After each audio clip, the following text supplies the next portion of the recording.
Somos todos visitantes deste tempo, deste lugar. Estamos só de passagem. O nosso objetivo é observar, crescer, amar e depois vamos para casa. Provérbio de aborígene. Onde quer que você esteja, seja a alma deste lugar.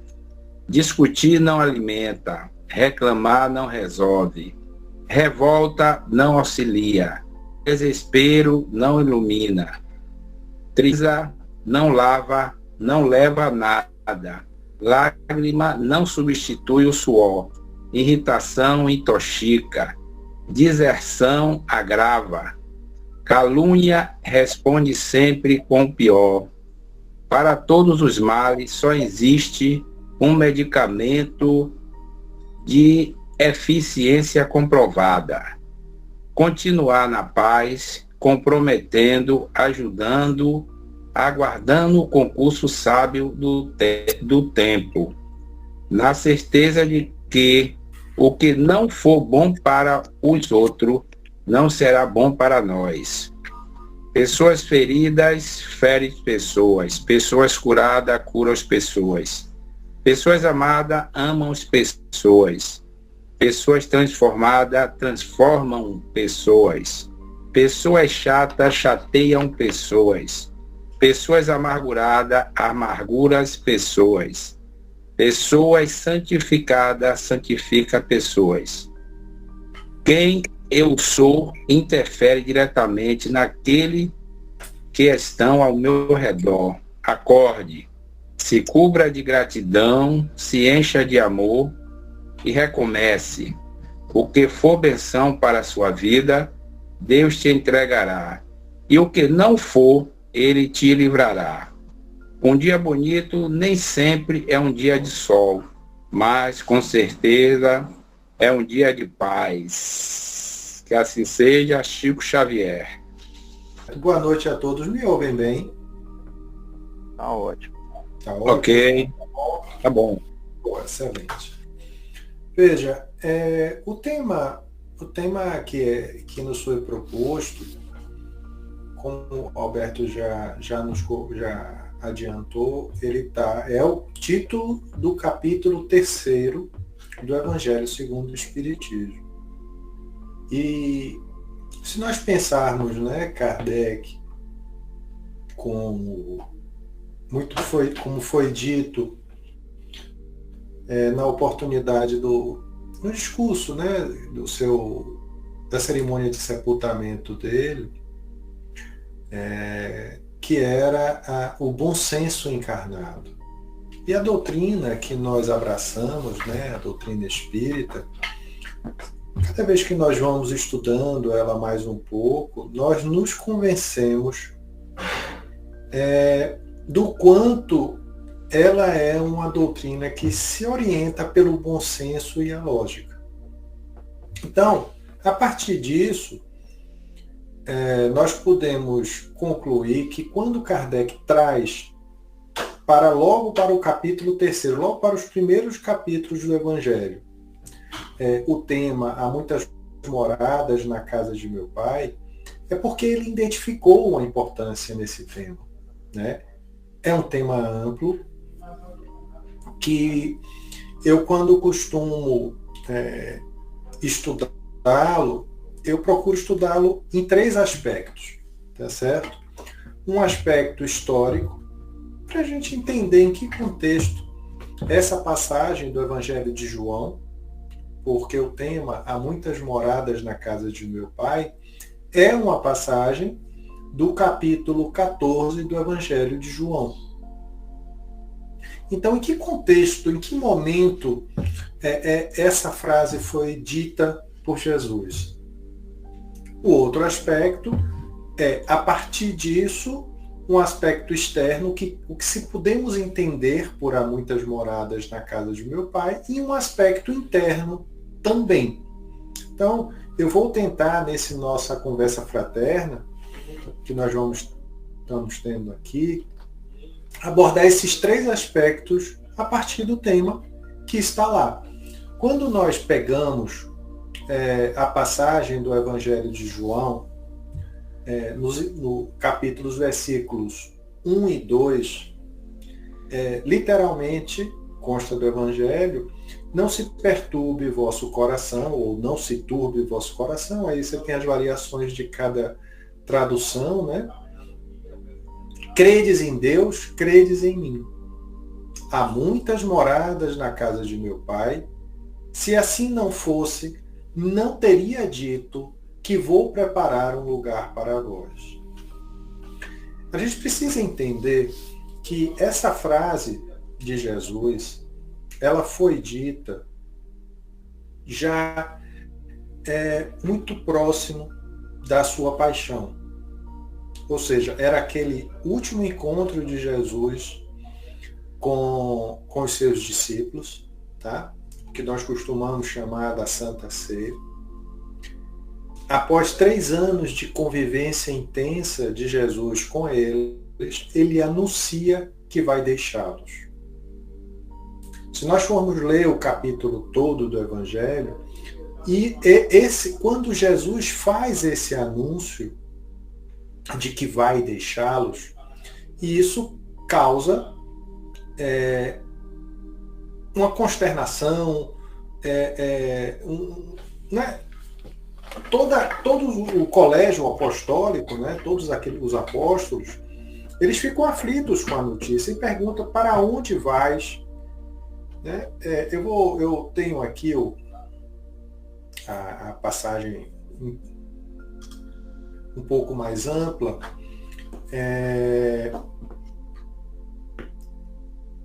Ele diz: Tomé, Senhor, né? É porque é longo o capítulo. Disse-lhe Tomé: Senhor, nós não sabemos para onde vais. Como podemos saber o caminho? E aí ele vem com outra frase também, que inclusive é o título de uma obra de Emmanuel, né? Caminho, verdade. Eu sou o caminho, a verdade e a vida. Ninguém vem ao Pai senão por mim. Então, Jesus tenta esclarecer aos discípulos naquele momento de angústia, assegurar-lhes, consolá-los. Ou seja, é uma frase que tem um caráter consolador, porque no meio daquela aflição, quando ele disse há muitas moradas na casa de meu Pai, há um conteúdo consolador, se podemos olhar assim do ponto de vista histórico, nessa frase dele, para apacentar aquela angústia. E logo depois, realmente Jesus parte, porque se dá a sua crucificação. Dali podemos dizer, algumas horas depois, né? Então, essa do ponto de vista histórico, esta frase, ela deve ser por nós entendida como um momento de despedida, um momento também em que ele procura consolar aos seus discípulos, dizendo-lhes que não se preocupassem, porque para cada um estaria preparado um lugar na casa do Pai. Por isso que ele diz que há muitas moradas, uma morada adequada para cada um. E se nós formos pensar do ponto de vista externo, ou seja, exterior, né? Quando se diz que quando Jesus diz que há muitas moradas na casa do Pai, não se trata de uma simples alegoria de imagem, de linguagem, né? Porque hoje a ciência não consegue, não chegou a um consenso de quantas galáxias, afinal, existem no universo. Então, há cientistas que falam em 100 bilhões, há cientistas que falam em 200 bilhões, isso são números projetados, obviamente. como há cientistas que acham que chegam à casa dos trilhões, né? Então, se nós pensarmos que, por exemplo, a nossa Via Láctea, que é uma dessas, vamos considerar o menor número, né? Que se fala que são 100 bilhões de galáxias. Se considerarmos que a Via Láctea, na qual a galáxia da qual o nosso sistema solar faz parte, e só para se lembrar, o sistema solar é aquilo que a gente estudou na escola, né? Sol como uma estrela, né? Ao redor da qual giram Marte, Vênus, Terra, Urano, Saturno, né? Então, Vênus. Então, esse é o nosso sistema, é o sistema solar, que está, por sua vez, dentro de uma galáxia, que é a Via Láctea, que, por sua vez, é uma das 100 bilhões de galáxias. Então, percebam vocês que a grandiosidade disso, dessa morada do Pai, da casa do Pai, melhor dizendo, ela é inconcebível. Nos anos 70, a NASA lançou um programa espacial chamado Voyager. Ela lançou duas sondas espaciais, a Voyager 1 e 2. Elas foram lançadas, portanto, há 40 e tantos anos, né? E veja que a Voyager viaja a uma velocidade, na última vez que eu vi algo a respeito, de 60 mil quilômetros por hora, que é uma coisa absurda. E somente agora, próximo acho que foi 2017, 2018, que a Voyager conseguiu sair do sistema solar e está vagando numa região entre sistemas. Ou seja, ela está dentro da Via Láctea, que é a galáxia. Pense que a galáxia é a porção maior, que por sua vez está dentro do universo, dividindo o espaço com outras galáxias, e que de um sistema para outro há distâncias, né? Enormes. E que somente agora, praticamente 40 anos depois de lançada, que a Voyager conseguiu, acho que foi o número mais ou menos isso, 40 anos após ela ser lançada da Terra, que ela conseguiu sair do sistema solar. Porque as distâncias que envolvem o universo, e o universo é a casa do Pai, e cada planeta, cada sistema, cada galáxia, cada sistema desse constitui uma dimensão de morada, é absurda. Tanto que se concebe todos os cálculos que se fazem para que a gente tenha uma ideia são baseadas na velocidade da luz, que é um conceito de velocidade, digamos assim, o maior conceito de velocidade que se concebe, que são 300 mil quilômetros por segundo. 300 mil quilômetros por segundo. Se nós pensarmos, se nos fosse possível se deslocar a 300 mil quilômetros por segundo, que é a velocidade atribuída à luz, nós levaríamos 8 minutos para chegar no Sol. Né? Então, isso eu penso que já dá uma dimensão. Em um segundo, nós daríamos a volta na Terra, ao redor do planeta Terra. Ou seja, é uma velocidade extraordinária. Na verdade, não temos nada que viaje a essa velocidade, nenhuma invenção, nenhum aparato, nenhum instrumento produzido pelo ser humano que consiga viajar nesta velocidade. Mas, como ela é um parâmetro usado na astrofísica, né, na astronomia, ela é a partir dela que se fazem as medições de distância. Então, para também não tornar nossa conversa enfadonha, né, mas eu acho que são números que são importantes para a gente entender a grandeza da obra do Pai, da grandeza da casa do Pai e da nossa pequenez.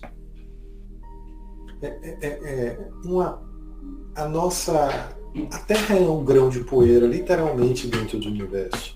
Não é mais do que isso. Até porque, mesmo em tamanho e em dimensões, a Terra é muito pequena em comparação a outros planetas. E a Via Láctea, como eu disse que é a nossa galáxia, para nós, ela tem uma forma oval, né? Mas é um oval, ela é mais do que ovalada, né? Ela é chata, então o centro dela é um pouco mais largo, mas não muito mais largo do que as pontas.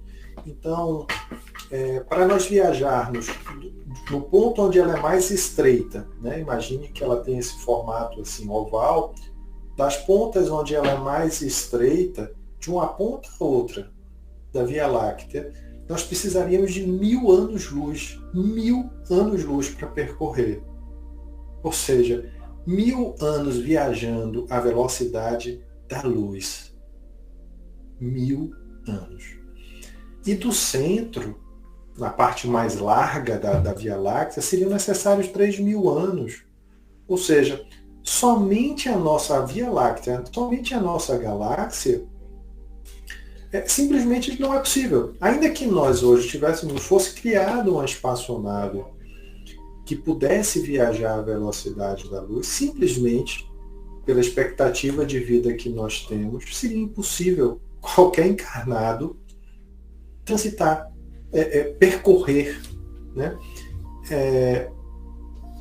a sua altura, menor altura.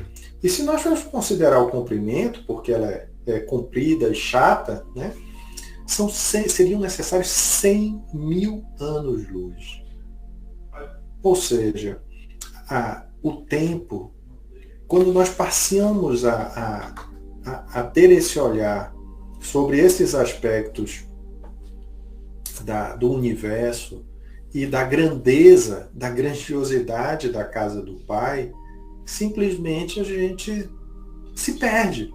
Isso me faz lembrar uma história interessante que, em um determinado momento, o Chico, nosso saudoso Chico, ele pediu a Emmanuel que ele queria fazer uma viagem. Queria viajar para conhecer, ter uma ideia do tamanho do universo. E Emmanuel tentou dissuadi-lo da ideia. Não, pai, não é boa ideia não, Chico. Enfim, Chico insistiu. É isso que você quer? Tá bom. E, em desdobramento, Emmanuel começou a se projetar, né? Ou seja, essas distâncias, elas certamente, nós na condição de encarnados, não temos a menor possibilidade de fazer, porque as condições de deslocamento, a limitação que o corpo físico nos impõe é muito grande. A gente acha que a gente tem tanto medo da morte, tantas pessoas, né, da condição de espírito na erraticidade, mas na verdade o que nos aprisiona mesmo é o corpo físico. O corpo físico é uma prisão que nos limita, nos acanha, nos limita muito as potencialidades do espírito. E eu estou dizendo isso porque Chico começou com Emmanuel, nessa projeção, nessa viagem astral, a se afastando da Terra, se afastando, se afastando, se afastando. Daqui a pouco ele começou a se afastar do sistema solar e Chico começou a apavorar. E disse, eu quero voltar. Né? Não, irmão, não quero mais não. Não quero não, quero voltar. Eu quero voltar para tomar um cafezinho e comer um pão de queijo, porque isso aqui assustou. Né? Realmente a gente não tem. E isso, quando a gente pensa, ouve tudo isso, a gente fica realmente se pensando, refletindo, por que é que nós, seres humanos, nos achamos tanta coisa?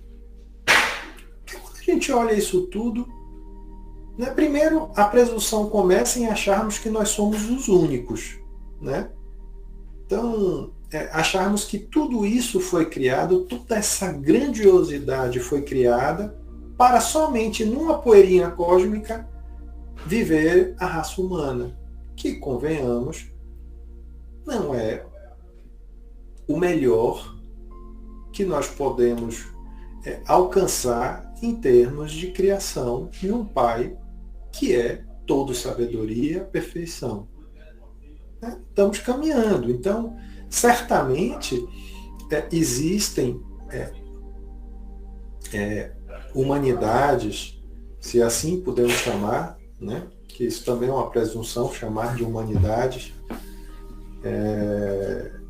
mas existem seres, criaturas, que certamente estão numa condição muito mais avançada. E na literatura espírita aí você tem diversas obras que nos afirmam isso. Afirmam categoricamente isso. A própria codificação nos fala.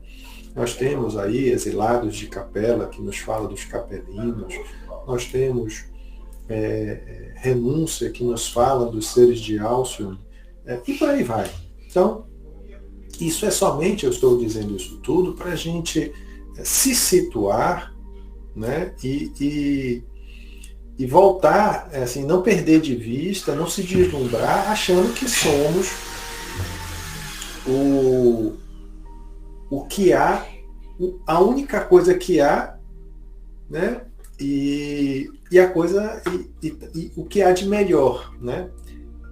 Nesse sentido, é interessante porque Kardec, como era muito perspicaz, ele formula no Livro dos Espíritos. Se vocês tiverem curiosidade, quem tiver com o Livro dos Espíritos em mãos, dá uma olhada na questão 55.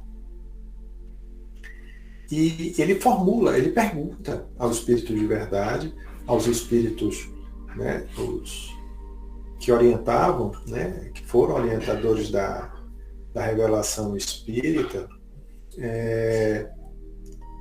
ele pergunta nessa questão se todos os globos, se todos os planetas que circulam no espaço são habitados. E os espíritos respondem, né, a pergunta de Kardec e aproveitam para nos colocar no nosso devido lugar, né? Sim, são habitados, eles respondem. E o homem da Terra está longe de ser, olha a resposta deles. Vou repetir. E o homem da Terra está longe de ser, como se supõe, o primeiro em inteligência, em bondade e em perfeição.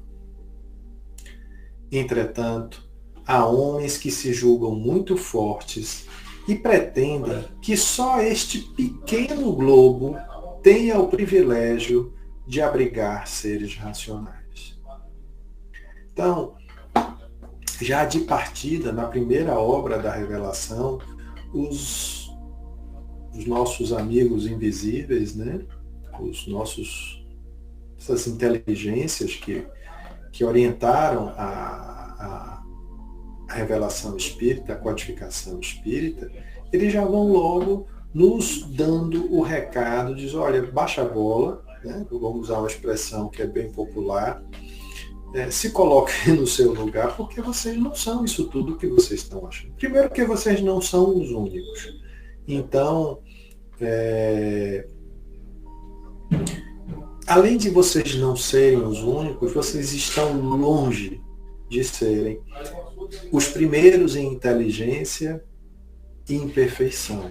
Ou seja, vocês são bem mais ou menos. Então, vamos procurar trabalhar, cada um, as suas dificuldades, se melhorar, em vez de ficar se achando tanto. Então, eles já nos colocam no nosso devido lugar. E há uma passagem da Gênese também, que é interessante, E aí você percebe que em cada obra, a revelação espírita é uma coxa de retalhos, pelo menos assim eu vejo. Em que cada obra, quando você vai pesquisar um tema, você encontra ali alguma mensagem, alguma abordagem que nos ajuda a entender melhor o tema que se esteja estudando. Então, por exemplo, você vê que o livro dos Espíritos, eu acabei de ler uma passagem do livro dos Espíritos, a questão 55. Lá na Gênese, no capítulo 14, quando vai se falar sobre perispírito, mais uma vez, os espíritos responsáveis pela revelação, né, pela codificação espírita, eles nos dão, novamente procuram nos colocar no nosso devido lugar quando eles vão falar de perispírito. Por quê? Porque eles vão nos explicar que o perispírito, que como vocês sabem, é esse envoltório do espírito, essa condição mais sutil do que o corpo carnal, ela é diferente conforme o planeta em que nós nos encontremos. Então, como nós vamos ver mais adiante, dentro desse conceito de há muitas moradas na casa do meu pai, nós vamos ver que nos é colocado que existem diversos mundos. Isso está bem atual o tema, né? Porque quando nós falamos de transição planetária, esse tema, né, ele se tornou muito recorrente nos últimos anos, porque o tema transição planetária ele está na pauta de todos os dias e sabemos, né, que o planeta Terra, por exemplo, está na condição de mundo de provas e expiações, transitando, né, para a condição de mundo de regeneração. Então, e lá na Gênese, como eu estava dizendo, nesse capítulo que fala do perispírito, eles nos dizem o seguinte: olha, conforme o mundo em que você se encontre, o corpo físico ele é diferente, mas não só o corpo físico, o próprio perispírito também é diferente. Porque o perispírito, no final das contas, ele é constituído e formado das matérias das energias e matérias quintessenciadas daquele planeta. Então, talvez isso nos explique por que é que nós não conseguimos enxergar seres que possam vir nos visitar que pertençam a outros planetas. Ou mais até. Talvez isso explique porque nós, ao enviarmos sondas a Marte, por exemplo, né, nós não achamos que todos esses planetas não têm vida. Por quê? Porque o homem, como é muito egocêntrico, né,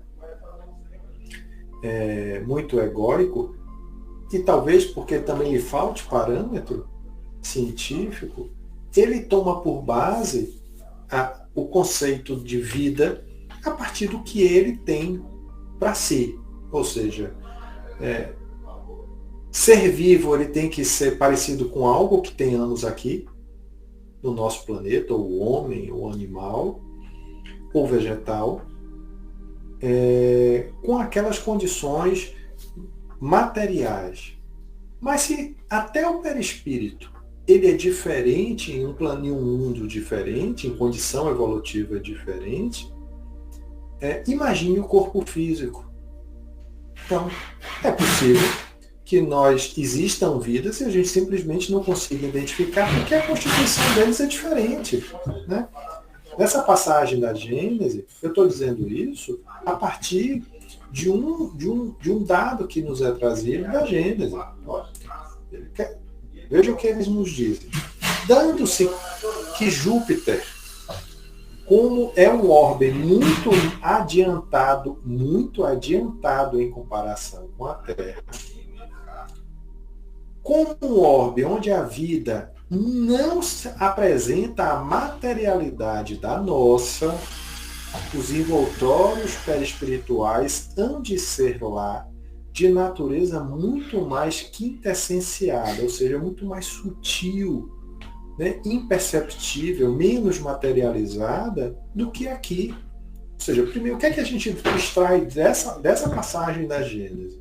Primeiro, que Júpiter, que está aqui dentro do nosso sistema solar, né, aqui vizinho nosso, é um planeta que abriga espíritos muito mais evoluídos do que a Terra.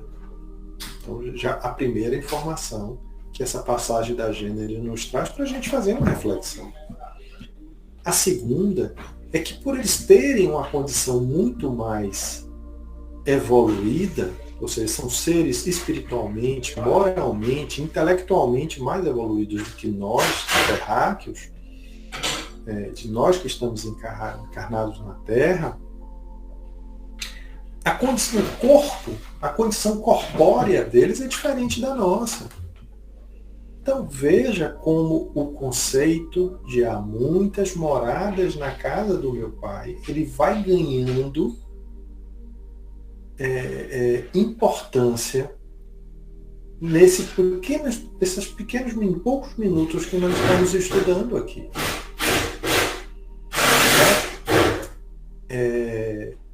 E olha que a gente não conseguiu, como eu disse, nós não conseguimos, malmente conseguimos sair do sistema solar. Imagine se nós conseguíssemos ir mais longe, ou quando conseguimos ir mais longe, né? Então, eu acho que até aqui nós podemos realmente fazer uma paradinha para fazer uma síntese, né, de que dentro desse olhar exterior, né, material mesmo, do conceito ou da expressão de Jesus, há muitas moradas na casa de meu pai, nós percebemos com toda a segurança a grandeza que é a casa do meu pai, a diversidade de moradas que há nela, e que cada morada congrega ali, acolhe seres com condições diferentes entre umas e outras, conforme o seu estado de evolução, né? O Evangelho segundo o Espiritismo, nesse capítulo 3º, né, lá no item 2, quando vai interpretar essa passagem do Evangelho de João, essa fala de Jesus, Kardec claramente, ele reconhece que a casa do Pai é o universo, como eu havia dito, e as diferentes moradas são os muitos e diversos e inúmeros mundos que circulam o espaço infinito, né? Do universo ou mesmo do multiverso, como já se fala. E que essas casas oferecem aos espíritos que neles encarnam as estações. Olha a fala de Kardec, como ela está em absoluta consonância, ou seja, como ela está harmonizada, identificada com o que consta da Gênesis, né? Oferece aos espíritos que neles encarnam estações, ou seja, lugares apropriados ao seu estado de adiantamento. Então, como vocês podem ver, o tema aí é muito rico e a gente tem que ir com calma, porque senão a cabeça dá nó mesmo, né? Eu também vou pedir desculpa a vocês porque eu estou aqui ainda no escritório e hoje o pessoal veio fazer aqui uma manutenção nos equipamentos e eu não tenho como evitar esse som. Eu peço realmente desculpas, está dando para ouvir bem, está atrapalhando, ou podemos continuar? Pode continuar. Joia. Então vamos lá.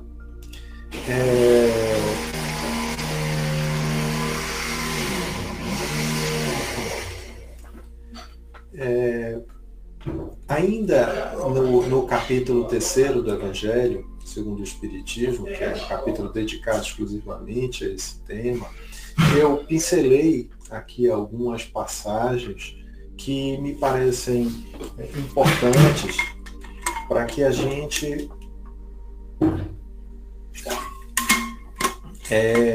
se aprofunde, avance um pouco mais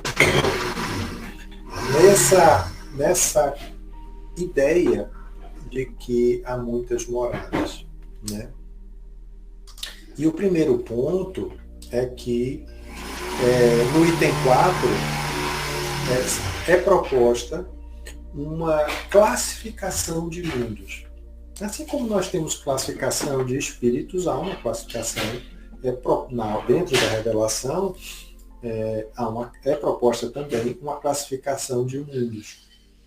Classificação de espíritos nós encontramos no Livro dos Espíritos. Essa classificação de mundos nós temos aqui no Evangelho, no capítulo 3º, item 4, em que nos falam dos mundos inferiores, dos mundos de provas e expiações, dos mundos de regeneração, dos mundos felizes e dos mundos celestes. Veja, nós estamos falando aqui de uma classificação que propõe 5 níveis, né, de mundos, e obviamente existem infinitos ou incontáveis planetas que são mundos inferiores, incontáveis planetas que são mundos de prova de regeneração, de provas e expiações, de regeneração, outros tantos felizes, alguns celestes, e como quem está no andar de baixo, né, vibracionalmente, não consegue enxergar, saber o que está acontecendo no andar de cima, a recíproca não é verdadeira, né? Porque quem está em cima pode descer, e a gente vê isso com muita clareza nas obras de André Luiz, porque, por exemplo, foram precisos muitos anos, quando o André Luiz estava na região umbralina, naqueles santos que ele passou ali, o ministro que atendia um apelo da mãe de André Luiz, a mãe que já se encontrava, ela já estava acima de nosso lar, né? Ela já era um ser que estava na condição evolutiva tal que ela nem habitava em nosso lar, ela estava numa colônia acima, né? E a pedido dela, o ministro Clarencio, um dos ministros do nosso lar, um dos trabalhadores, várias vezes visitou André Luiz, e como eles estavam em condições vibratórias naquele momento muito diferentes, André Luiz não percebia, né? Então, é muito comum, você vai lendo aí na literatura espírita, que muitas vezes o espírito trabalhador, aquele espírito, uma condição evolutiva melhor, está do lado de espíritos que estão numa condição evolutiva, vibracional menor, e eles simplesmente não enxergam.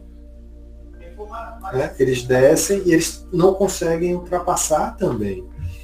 Eu vou aproveitar um outro exemplo de nosso lar para mostrar isso, né? Para exemplificar do que a gente está falando aqui.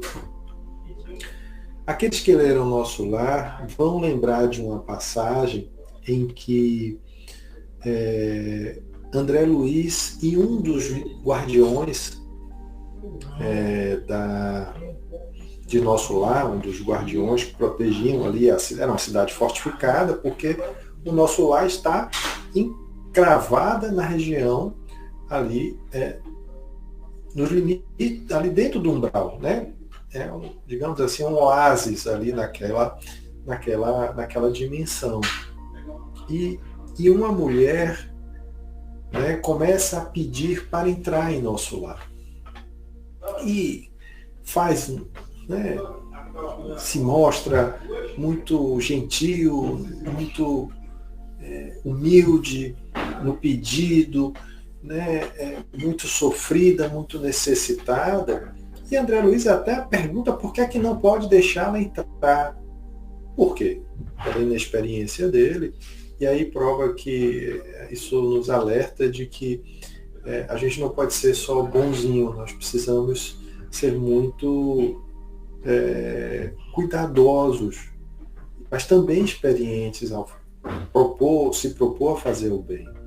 E aquele guardião, então, diz, André, olhe, ou seja, isso mostra que ela não podia ingressar em nosso lar, senão com autorização. Ou seja, era uma instância que para ela era inacessível. Ela precisava ser, digamos assim, as portas serem abertas para ela entrar. Que é a mulher abortiva, ou seja, em que o guardião pede para que André Luiz olhe para ela com atenção e quando ele olha com mais cuidado, ele vê no corpo dela inúmeras manchas. E cada mancha daquela simbolizava um aborto que ela tinha realizado, né, em alguém.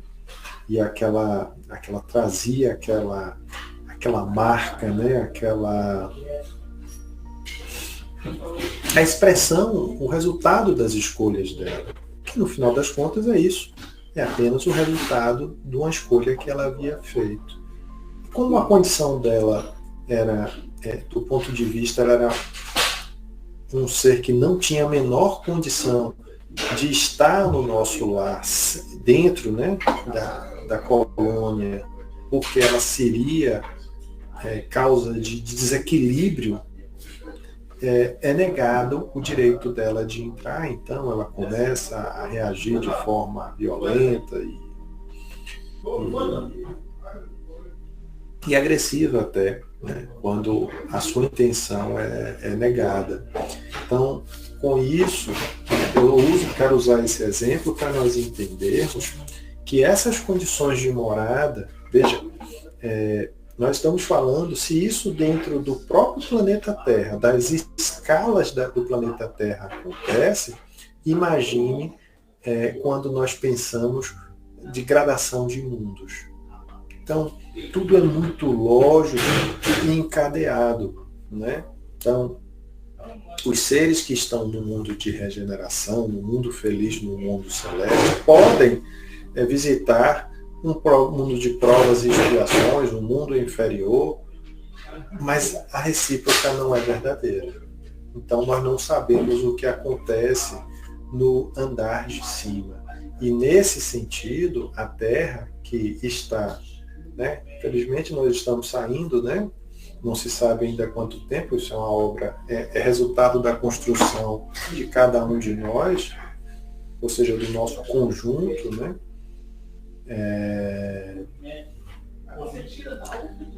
Nós estamos no segundo nível de baixo para cima, né? A gente só está acima do mundo inferior. E isso mostra que a gente tem muito, enquanto coletividade, a avançar. Kardec até ele usa, quando ele se refere à Terra, lá no Evangelho, no capítulo 3º, no item 7, ele se refere à Terra de uma maneira até assim, jocosa, né? De uma maneira que pode parecer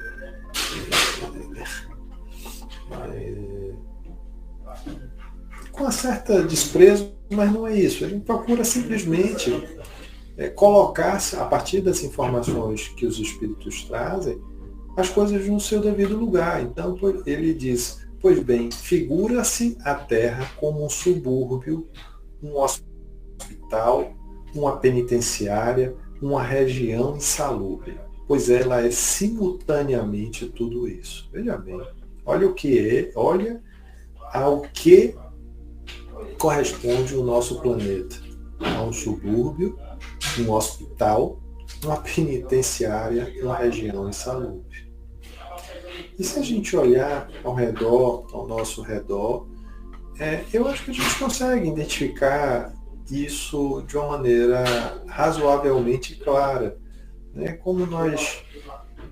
Se nós repararmos como as pessoas têm reagido, como as pessoas têm se tratado, como as pessoas têm se expressado, principalmente nesse momento de transição em que a gente está vivendo, né? A Terra está estertorando, a Terra está em convulsão. A gente vê um pouquinho disso tudo, porque é tanta agressividade, às vezes tanta falta de bom senso, tanto egoísmo, que realmente é compreensível que os espíritos que estão numa condição mais evolutiva, não que eles façam com desprezo, porque isso não faz parte, né? Mas com muita compaixão, mas também com muita lucidez, eles dizem, olha, vocês estão, por isso que nós devemos, acima de tudo, ter muita tolerância uns com os outros, porque no final das contas, ou somos pacientes, ou somos prisioneiros, ou um pouquinho de cada, do planeta onde estamos. Né? Se considerarmos que a minoria de nós, mas a minoria de nós mesmo, a minoria, né? São missionários, somos quase todos espíritos em débito que estão encarnados com o propósito de espiar, reparar e aprender.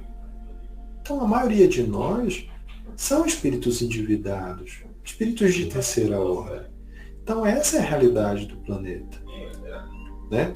O mundo de regeneração é um mundo em que a maioria não faz o mal pelo mal. Isso não vai prevalecer o bem, mas não significa que nós vamos sair do planeta Terra para uma espécie de paraíso. Então, até porque os mundos celestes estão muito mais para frente. Então a gente precisa também, por isso que é importante a gente ler as obras. Eu não separei, mas esses dias saiu uma publicação, eu acho que foi no Reformador, a revista O Reformador da Federação Espírita, que é um número recente, um dos últimos números. Não, muito. Isso foi numa publicação do Movimento Espírita de Conquista, perdão. Eu recebi essa revista, dei uma lida, e ela me lembrou, né? Ele traz uma matéria lá que me relembrou quando Kardec fala da transição planetária. E ele falando, né, que uma das coisas é que as pessoas, aqueles que ficarão aqui, que não serão exilados, e o exílio é uma realidade, são aqueles que já não querem errar. Isso não significa que eles não errem. Vão continuar errando, mas já não querem errar. Né? Há uma fase da vida da gente, ou alguns tipos de erro, que a gente faz porque quer. Porque a gente sente prazer naquilo. Vou dar um exemplo.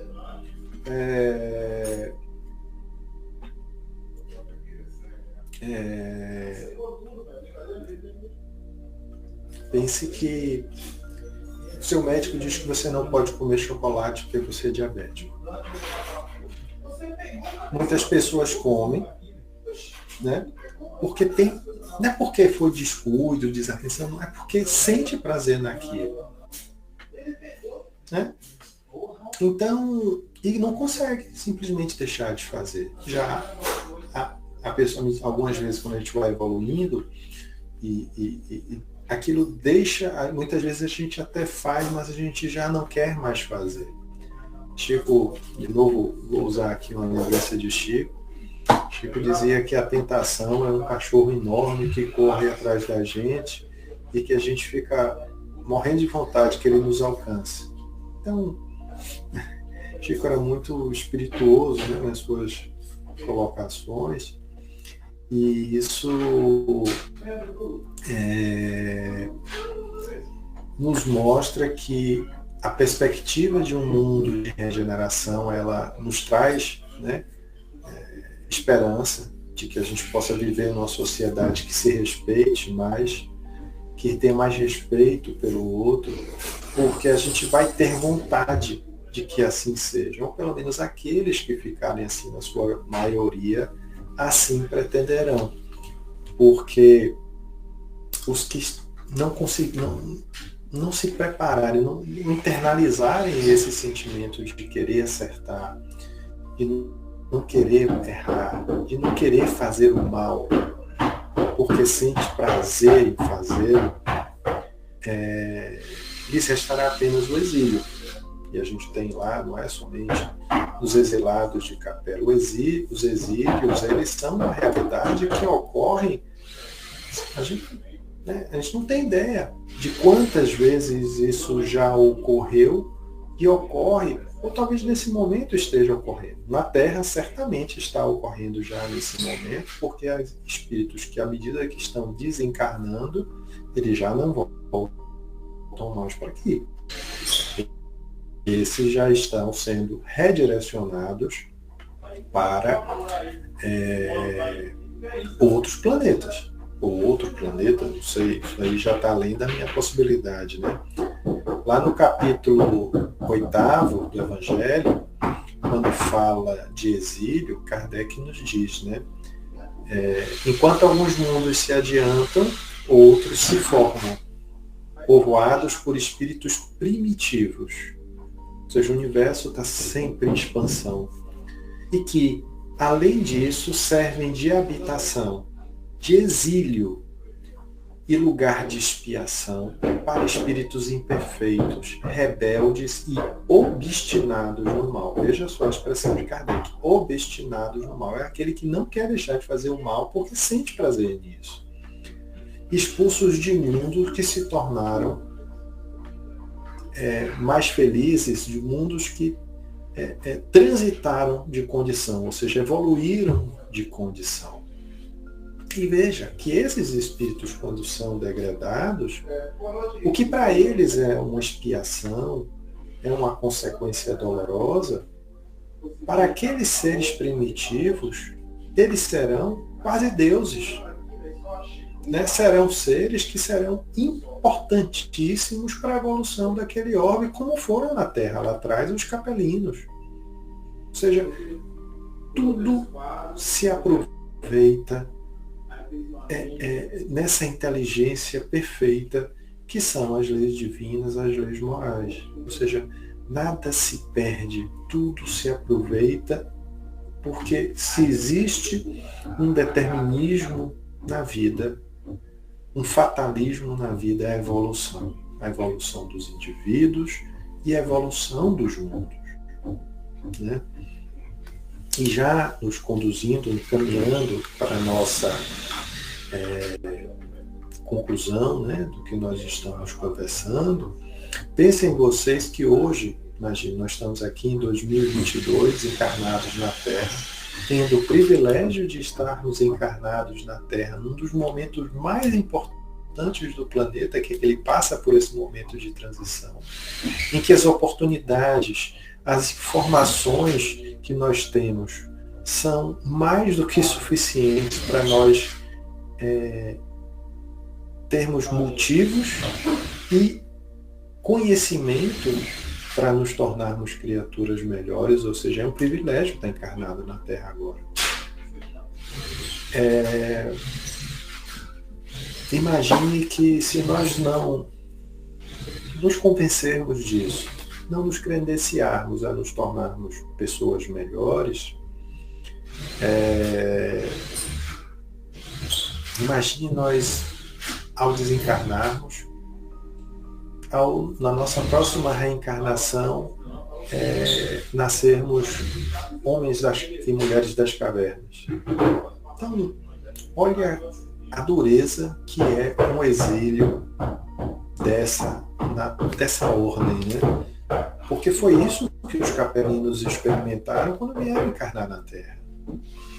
Eles saíram de uma condição de um mundo do ponto de vista tecnológico, intelectual, né, de conforto, talvez até mais elevado do que o nosso, vieram encarnar no planeta Terra na condição, talvez, de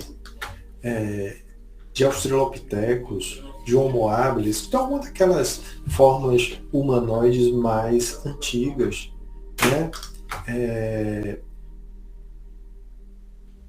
Ou talvez entre o Homo habilis e o Homo erectus, não sabemos ao certo, que é alguma coisa que vai dar em torno de alguns milhões de anos atrás, né? Por exemplo, o Homo erectus, ele estima-se que ele viveu entre 2 milhões de anos, entre 2 milhões e 150 mil anos, ou seja, é um lapso absurdo, né, de tempo. 2 milhões para 150 mil, a distância é imensa. Então, de repente eles se viram dentro, vivendo em cavernas, tendo que aprender a desenvolver o fogo, a moradia, a agricultura,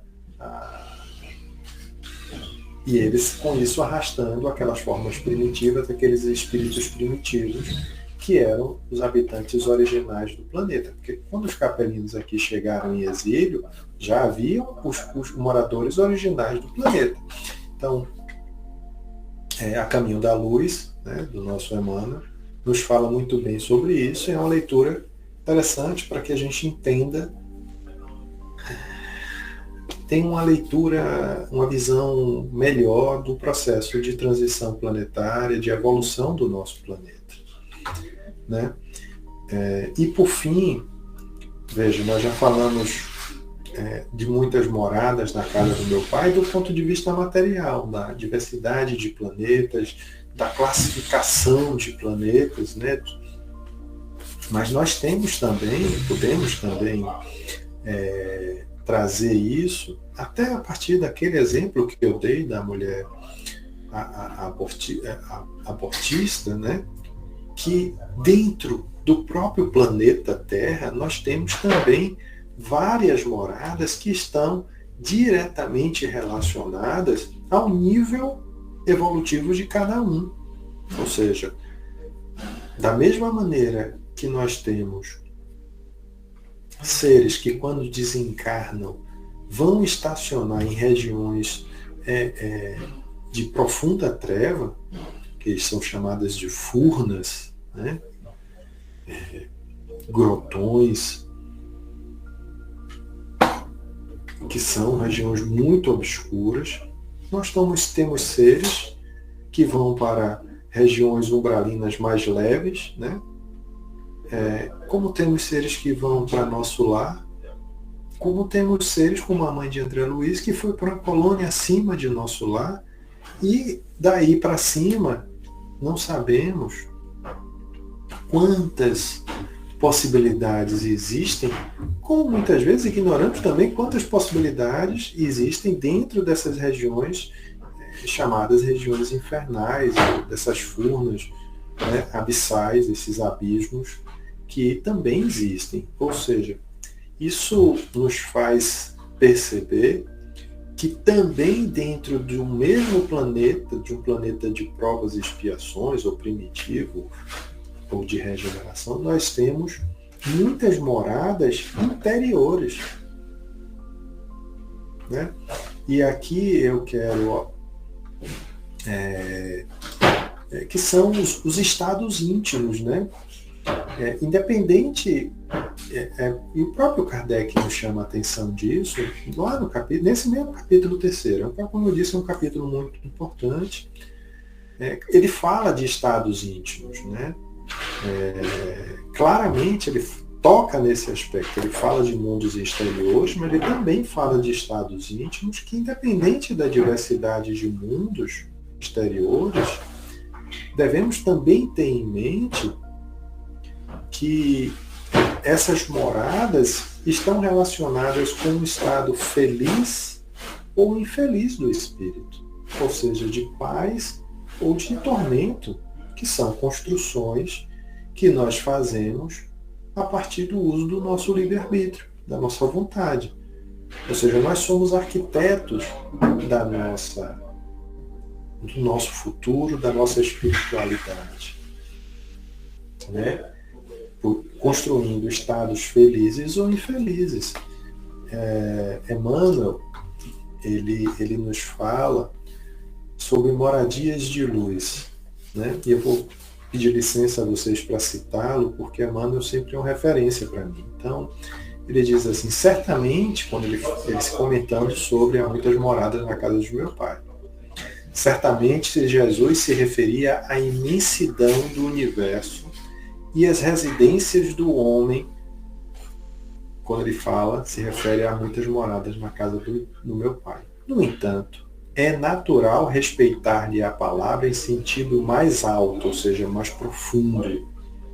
Cada criatura humana, a rigor, reside em espírito nos seus próprios pensamentos.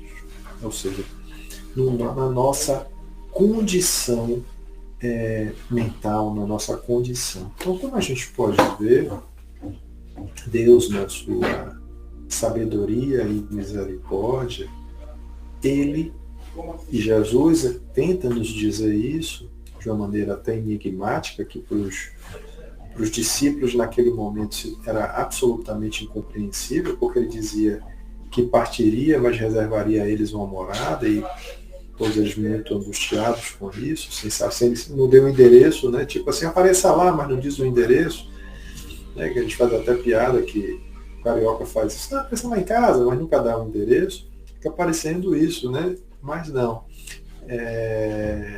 As coisas precisam ser reveladas à medida que a gente tem capacidade de entender.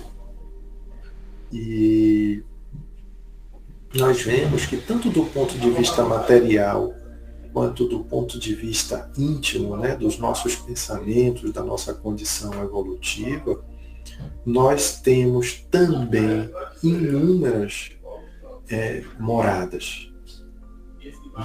Algumas felizes, outras infelizes, de acordo com a condição a qual nós nos credenciamos, né? Talvez isso nos faça pensar que era essa morada íntima que Jesus se referia naquela passagem do Evangelho de Lucas, quando ele diz: em qualquer casa que entrardes, primeiro dizei, a paz seja neste lar, a paz seja nesta casa, né? Porque talvez Jesus se referia não à casa como essa habitação física, como nossa casinha, né, onde dormimos, mas essa casa íntima, essa morada íntima de cada um. Saudai-a, desejai paz, levai paz a esse íntimo. E isso nós fazemos, nós cumprimos, quando conseguimos conviver com o nosso semelhante de maneira respeitosa, civilizada, tolerante, compreensiva, pacífica. Então nós somos portadores de paz e levamos paz a essas pessoas, a essas casas íntimas, né? essas moradas interiores.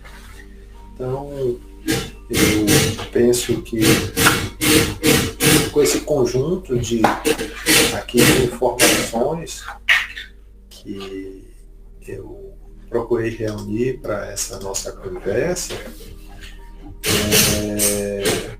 eu creio que nós podemos ter uma ideia da grandeza e profundidade do tema e das possibilidades que ele nos oferece. Vamos abrir então para que a gente tenha a oportunidade de a partir de perguntas ou questionamentos, de repente a gente construir algo mais elaborado a respeito do tema proposto. Obrigado. Ok, Herman. Obrigado, meu amigo, por essas reflexões. Eu achei interessante esse aspecto do nosso mundo psíquico, nosso mundo interno, né? É interessante porque a gente precisa construir algo de bom, criar o nosso mundo pacífico, harmonioso, para que a gente possa intercambiar com os outros mundos também psíquicos. É muito interessante. O que é que você pode nos trazer mais sobre esse aspecto? Rapaz, olha, deixa eu te falar, Alberto. A gente tem uma tendência teve um momento aqui que o pessoal derrubou aqui as ferramentas, eu quase me perco no raciocínio.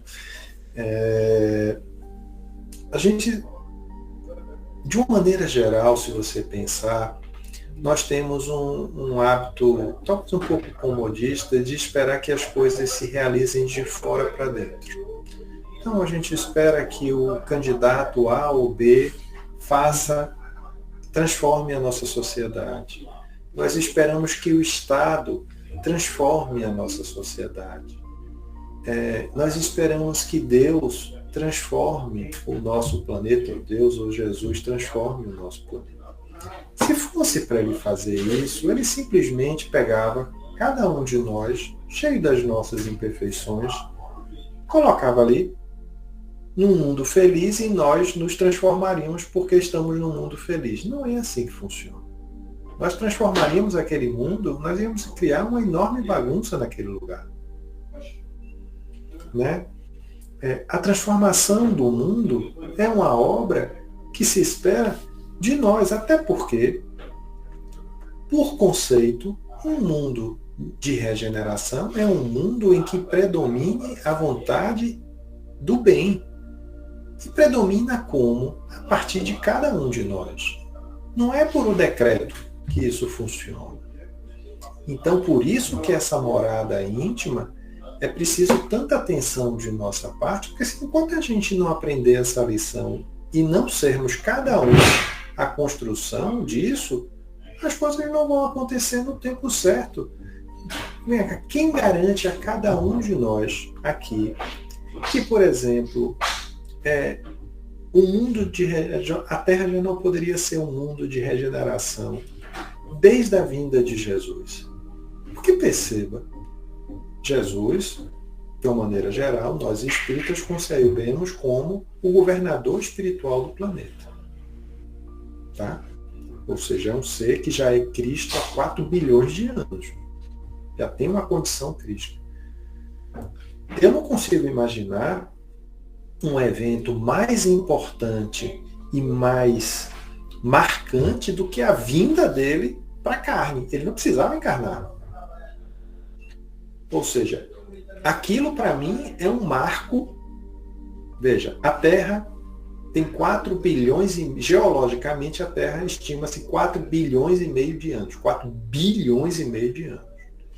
Nós temos registros,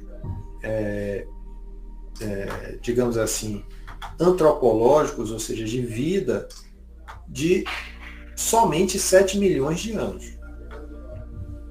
Ou seja, o ser humano, lógico, a gente está falando dos primórdios, né? Lá dos pré-australopitecos, né? Enfim, aquela classificação toda que é complicada, eu me atrapalho todo com ela. Mas, digamos assim, a forma humanoide mais antiga que se tem notícia tem de 7 a 8 milhões de anos só. 8 milhões de anos para 4 bilhões e meio foi ontem. Vocês concordam? Se a gente olhar, a Terra começou a ser formada há 4 bilhões e meio, é a idade geológica da Terra. Mas a gente só teve vida como ser humano há 7 milhões, ou seja, durante 4 bilhões, 493 milhões de anos, o que é que habitava a Terra? Você entende? Então, ou seja, a realidade de nós aqui, pelo menos até onde a gente tem dados, eu estou falando de dados científicos, tá? Existem informações que é o meu limite de conhecimento. Isso não significa que é todo conhecimento. Até porque a gente só veio descobrir que tinha vida há 7 milhões de anos, outro dia também. Porque há 1000 anos atrás não se sabia. Não tinha nem como medir isso, você não tinha datação por carbono, você não tinha nada. Ou seja, olha como a evolução tecnológica também permite que a gente avance no entendimento das coisas. Nós tivemos pessoas que foram para a fogueira porque disseram que a Terra circulava em torno do Sol e não o Sol em torno da Terra. A gente, ao longo da história, a gente evoluiu muito em conhecimento. Moralmente também precisa evoluir, a gente está tendo dificuldade. Então, para não se perder no raciocínio, nada garante que a partir da vinda de Jesus a gente já não fosse ali um marco da transição planetária. Já se passou 2000 anos e a gente está falando ainda em transição. Né? Então, eu não estou dizendo que a transição começou quando Jesus veio. Mas se alguém me disser daqui a uns anos que foi ali que começou e está dependendo da gente, eu acho lógico, pela importância de Jesus como governador espiritual da Terra, encarnar naquele momento. Ou seja, encarnar somente há 2000 anos atrás, quando você tinha 7 milhões de anos para trás de vida de humanoide. Então, é a questão lógica, tá? Mas seja como for, o fato é que essa transição, ela depende de melhorarmos essa morada íntima. Só para arrematar dentro da sua observação. Eu não sei, às vezes eu me empolgo no tema e viajo, né? Eu gosto de ler e às vezes eu peço desculpa a vocês se alguns conceitos que nesse bate-papo eu trouxe sejam talvez até um pouco chatos, porque muito científicos. Mas eu acho que eles também são uma informação importante para a gente entender o quanto a doutrina espírita não é somente uma religião, ela é uma doutrina, porque tem aspectos, do ponto de vista científico, leituras que nos enriquecem, que abrem espaço para a gente crescer também muito em entendimento e compreensão. Tá? Então, tenha um pouquinho de paciência comigo, por favor. Ok, a palavra está aberta aos amigos para poder também dar sua colaboração. Podem ficar à vontade. O Herman, porque a sua palestra foi bem explicada, entendeu? E é isso mesmo, porque às vezes a palestra tem o tema e às vezes a gente tem que falar algumas coisas relativo ao assunto, né? O que vem dizer também do assunto Então eu compreendi um pouco nesse texto que quando Jesus disse que na casa do meu pai há muitas moradas, ele simplesmente está transmitindo a ideia de que no lugar para onde ele vai, isto é, junto do Pai, há lugar não apenas para ele, mas para todos aqueles que creem nele. Isso inclui não somente os discípulos, mas todos os redimidos. E essa promessa também é para nós. Na verdade, para todo mundo tem casa, tá, Fidelis? Cada casa, com a sua beleza, com o seu conforto ou o seu desconforto, conforme o merecimento do morador. Mas, no fundo, não existem excluídos aos olhos do Pai. Existem filhos rebeldes que se excluem.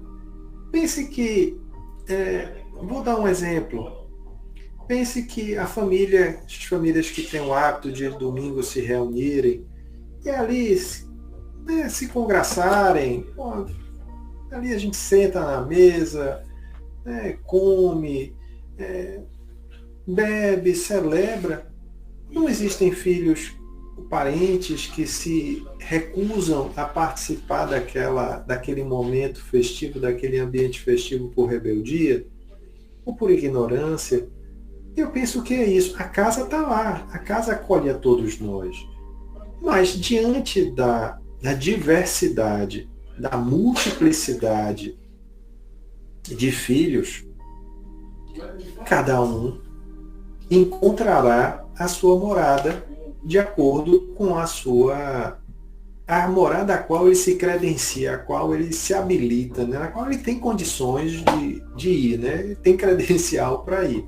Eu vejo dessa maneira, não vejo excluídos. Ele diz o seguinte: moradas melhores para aqueles que me reconhecerem como eu sou o caminho, a verdade e a vida, e ninguém chegará ao Pai senão através de mim. Ele deu o roteiro, o Evangelho está aí. Você quer ir para uma morada melhor? Siga aqui, meu filho, esse roteiro. Não seja burro. Siga aqui. Não seja teimoso. Não quer seguir? O livre-arbítrio também é respeitado. Então, se você não quer seguir, é um direito seu, nós respeitamos, mas entenda que você tem consequências disso. A mesma liberdade que o livre-arbítrio, o limite da liberdade que o livre-arbítrio dá é a consequência, é a responsabilidade da forma como eu uso essa liberdade. Então, se eu uso bem, prêmio. Se eu uso mal, já sei. Né? Enfim, eu não sei se eu entendi bem o que você colocou e se a interação foi na linha do que você pretendia, amigo. Não, tá certo, Herbert. Eu acho também assim, que o que você prepara é o que você vai encontrar, né? A morada, né? Aqueles mais que desenvolve melhor, eu acho que desenvolve melhor não é ser superior ao outro, é que você procura fazer as coisas certas, né? É ser superior a si mesmo. Se eu conseguir ser superior hoje a mim do que eu fui ontem e amanhã do que eu fui hoje, na verdade, no final das contas, é sempre a gente com a gente mesmo. O desafio é nós sermos melhores do que nós mesmos a cada dia, sabe? Eu acho que correto, é o game. O grande jogo, né, da vida.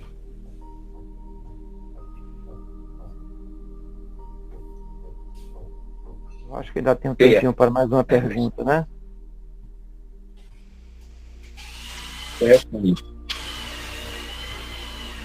Alguém quer fazer mais alguma pergunta?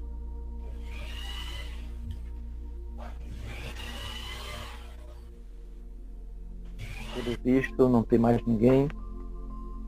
Quero agradecer, né, a presença de todos, a presença de Herman, que teve a boa vontade de estar aqui conosco hoje, nos felicitando, né, esse conhecimento.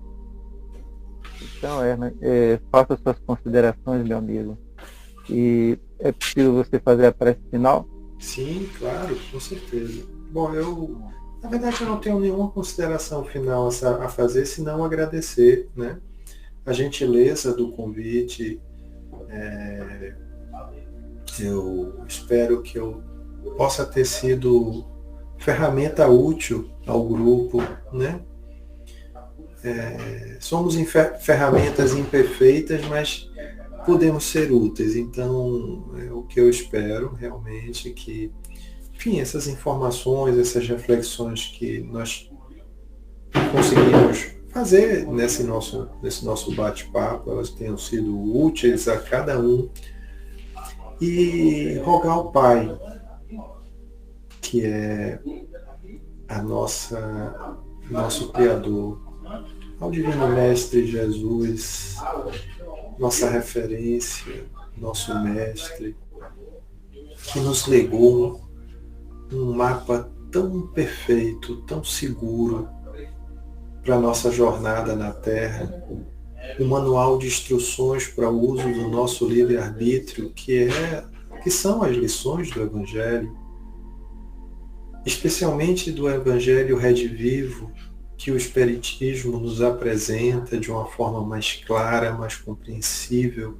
mais didática, mais acessível a todos nós, que sejam eles o nosso roteiro seguro na nossa jornada na Terra, na nossa encarnação, essa bênção que é a encarnação, Porque nela, nos embates, nos desafios do relacionamento, é que temos a oportunidade de reparar, de espiar, de aprender a sermos mais tolerantes, compreensivos, leais, éticos. E ao final desse nosso encontro fraterno, rogo ao Pai, ao Divino Mestre Jesus, que nos inspire cada vez mais a sermos exatamente isso, seres que não cansam de empreenderem os seus melhores esforços para superarem a si mesmos, para nos superarmos a cada dia, nos fazendo criaturas melhores, mais cordiais, mais tolerantes, mais fraternos, mais amorosos uns com os outros, compreendendo as imperfeições do outro ao reconhecer as nossas próprias imperfeições. E que essas bênçãos de amor e paz se derramem sobre os lares de cada um de nós, sobre o nosso estado, sobre o nosso país, sobre o nosso planeta. Que assim seja.